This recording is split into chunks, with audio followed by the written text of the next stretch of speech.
안녕하세요. 학생 여러분. 만나서 반갑습니다. 오늘은 6학년 사회 2단원 우리나라의 경제발전 그리고 1소단원 우리나라 경제체제의 특징에 대해서 공부해 보도록 하겠습니다. 교과서는 85쪽에서 88쪽이 되겠습니다. 1, 2차 시는 담임 선생님하고 같이 공부를 했을 거고 오늘은 3차 시로서 온라인 수업이기 때문에 선생님하고 같이 수업을 하도록 하겠습니다. 자, 오늘 3차 시 학습 주제는 가계의 합리적 선택 방법을 알아보기입니다. 수업 목차를 살펴보도록 하겠습니다. 첫 번째는 경제에 대한 개념 그리고 경제의 3주체에 대해서 먼저 공부해 보도록 하겠습니다. 두 번째는 물건을 살 때 나는, 세 번째는 무엇을 고려해야 할까?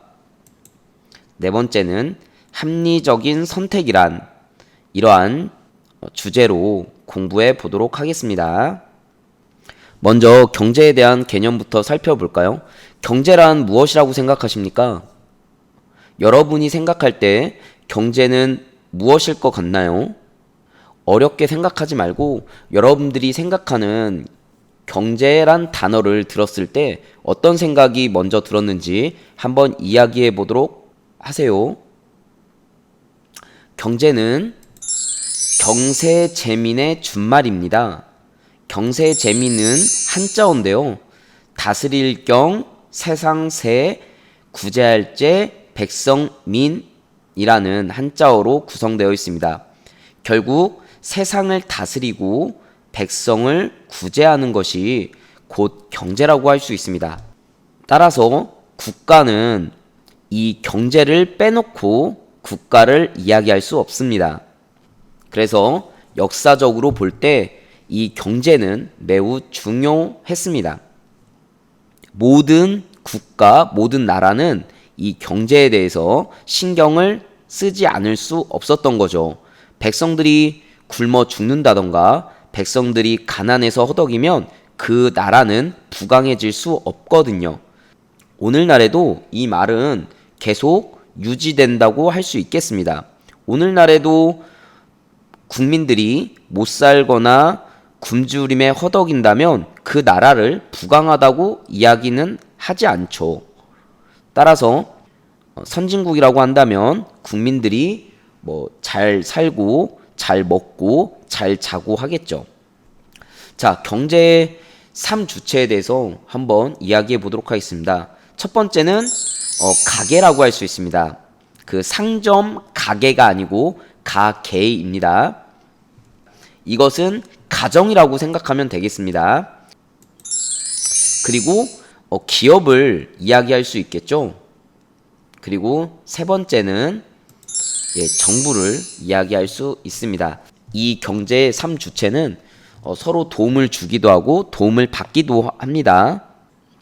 자, 그러면 두 번째로 넘어가 볼까요? 물건을 살 때 나는 지우개를 사러 문구점에 갔다. 어떤 지우개를 살까? 네, 이런 기본적인 지우개를 살 수도 있고요. 혹은 품질이 소프트한 말랑말랑한 지우개를 살 수도 있을 것입니다. 또는 어떤 학생은 디자인적으로 예쁘고 귀여운 지우개를 살 수도 있겠죠.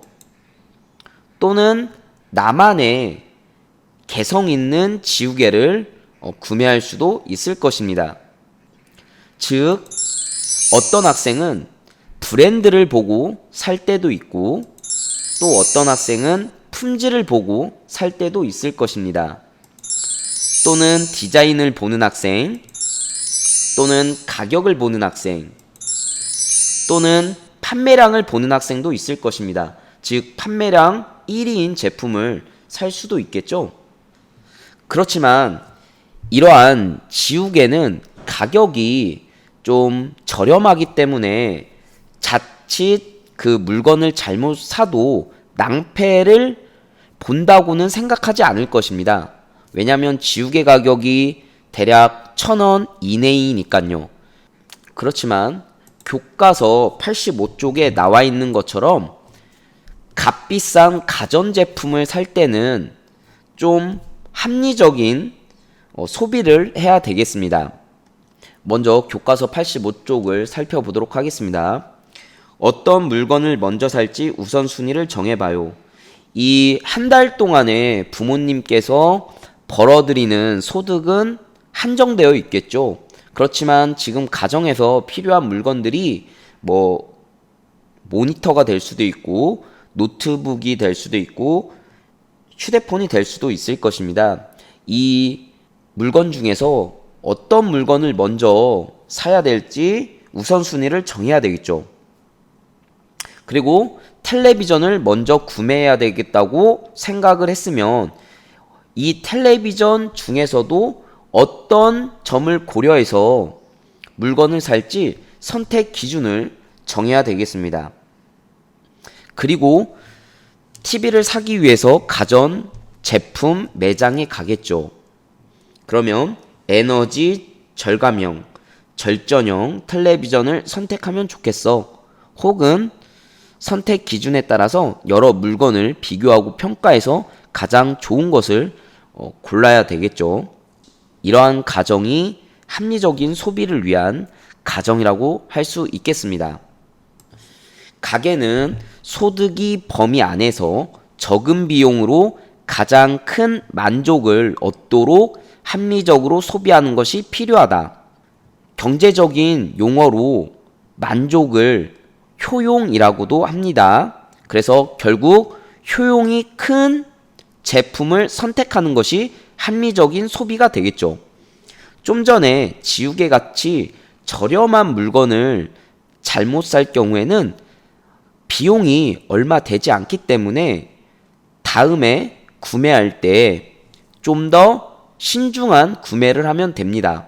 그렇지만 가전 제품 같은 경우에는 최소 몇십만 원부터 몇백만 원이 되기 때문에 한번 잘못 사면 큰 돈을 낭비하게 되겠죠. 그렇기 때문에 좀 더 신중하게 제품을 구매해야 되겠습니다.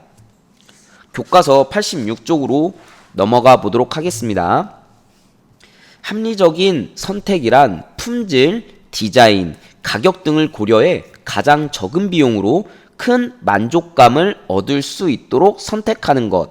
물론 상표나 품질, 디자인 등을 고려해서 가격이 조금 더 비싸더라도 우수한 물건을 선택하는 경우도 있습니다.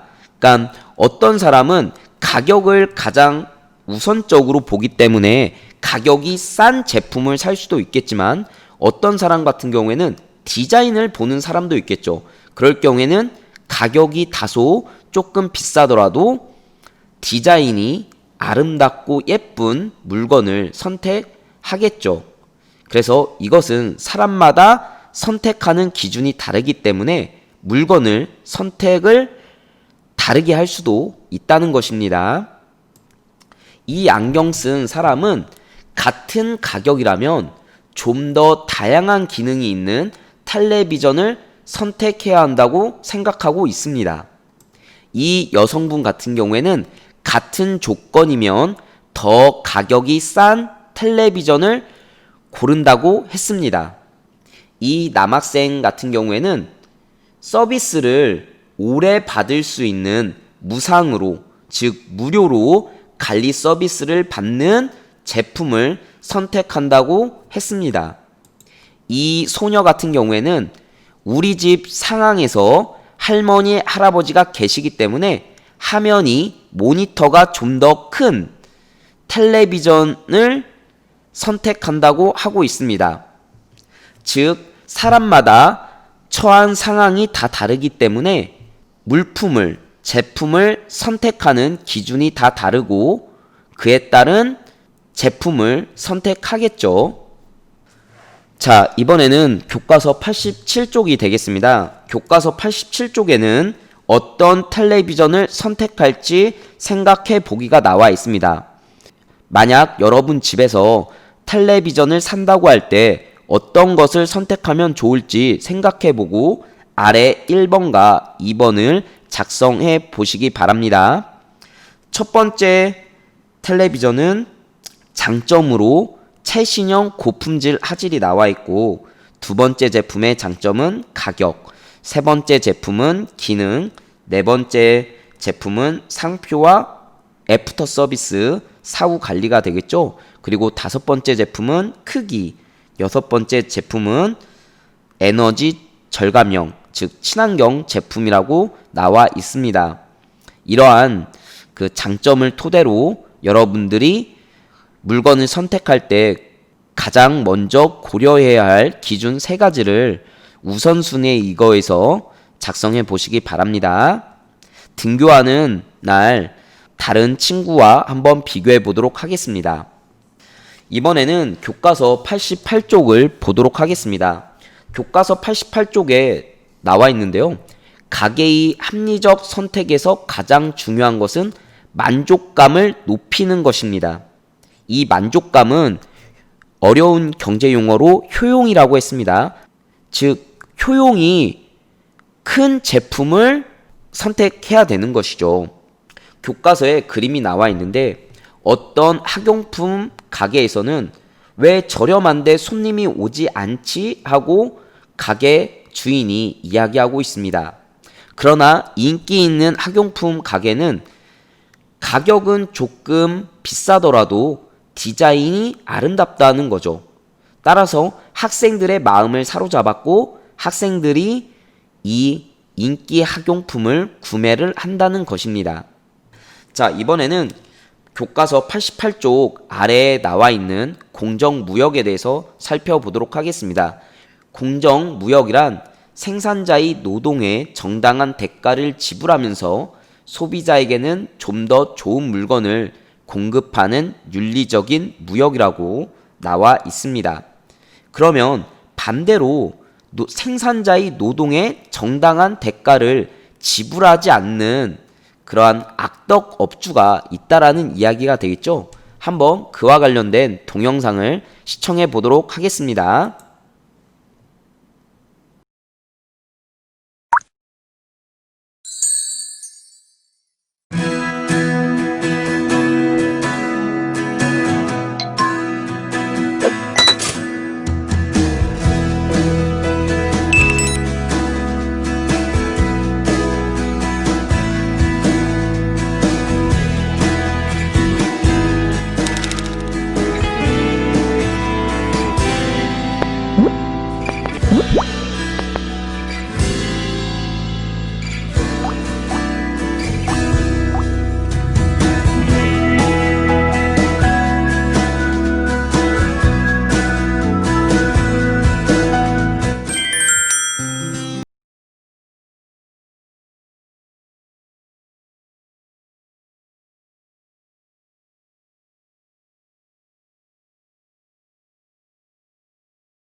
어떻게 동영상 잘 보았나요? 노동의 대가로 수익금의 3.5% 정도밖에 그 수익이 돌아가지 않는다고 하네요. 따라서 착한 소비를 하는 소비자가 있어야 되겠습니다. 자, 이번에는 가치 소비에 대해서 한번 살펴보도록 하겠습니다. 가치 소비란 자신이 가치를 부여하거나 본인의 만족도가 높은 소비재는 가감히 소비하고 지향하는 가치의 수준은 낮추지 않는 대신 가격과 만족도 등을 꼼꼼히 따져서 합리적으로 소비하는 성향을 말합니다. 교과서 88쪽 하단에 있는 오른쪽 그림이 되겠죠. 그래서 여학생이 이제부터 환경을 보호할 수 있는 빨대를 사용해야겠어 라고 이야기하면서 친환경 제품을 선택하겠죠. 다소 가격은 조금 비싸더라도 말입니다. 이에 대한 동영상을 시청해 보도록 하겠습니다. 올해 소비는 가심비란 키워드가 유행할 거란 전망이 나왔습니다. 마음 심자를 써서 가격도 좋으면서 만족감까지 높은 상품이 잘 팔릴 거라는 겁니다. 주로 위안부 피해 할머니들을 후원하는 희망 나비 팔찌나 시각장애인들을 위해 손으로 만질 수 있는 시계와 같이 필요한 물건을 구입하면서 후원도 하는 일석이조의 크라우드가 좋은 성과를 내고 있습니다. 물건을 살 때 성능이나 효율보다는 만족감을 더 중요시하는 가심비가 소비자들 마음을 사로잡고 있는 겁니다. 반대로 사회적 물의를 빚은 기업이 생산한 상품에 대한 불신감은 더 커지고 있습니다. 가격 대비 성능, 즉 가성비를 손꼽던 소비 트렌드가 새해에는 소비하면서 좋은 일도 하고 스스로 만족감도 느끼게 되는 가치 소비로 점차 옮겨가고 있습니다. 가격 대비 품질이 우수한 가성비를 따졌다면 이제는 가격 대비 나의 심리적인 만족감을 주는 가심비가 뜨고 있다고 합니다. 자, 이번 3차시 마무리를 하도록 하겠습니다. 자신이 추구하는 가치를 지키면서 합리적으로 소비하는 사람들이 점점 늘어나고 있답니다. 가격이 다소 비싸더라도 지구 환경이나 인권 보호에 도움을 주는 제품을 구매하는 경우와 같이 자신이 추구하는 삶의 가치를 지키면서 소비 생활을 하는 사람들도 있다고 하네요. 자, 오늘도 시청해 주셔서 감사합니다. 오늘 하루도 행복하게 보냈으면 좋겠습니다. 다음 사회 시간에 만나도록 하겠습니다. 그럼 안녕.